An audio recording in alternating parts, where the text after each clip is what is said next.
What is sex like when you're old, 80 plus? It's a bit of a work story. This happened a couple of years ago. I work IT in a nursing home senior community. One building is more medical focused, with your typical beds, nursing stations, and more day-to-day care. The other is independent senior living apartments with on-site medical services as needed for the residents. The place hadn't been the most up-to-date before my current boss was hired on, and part of the modernization process was installing a better web filter for all internet traffic for the company. This allowed us to block the usual work filter suspects as well as make sure employees and nursing staff weren't idly watching Netflix and such and delaying care to residents. This filter in particular could show us, in real time, a log of sites and IP addresses being blocked. We got to the point where we could turn it on, flip the switch and in an instant. The log was flooded. Connections to porn sites, hundreds of them, scrolled down the screen. It made no sense, either tons of our employees were all watching porn from different sites on different devices, or something was rogue on our network.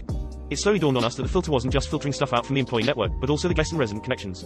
In particular, we narrowed it down to the resident network just as we started getting calls in from old folks around the facility claiming the internet wasn't working right. We ended up adjusting the settings afterwards and the call stopped, and to this day it remains a funny work story. If you ignore the thoughts about dozens of seniors cranking it to Pornhub classics.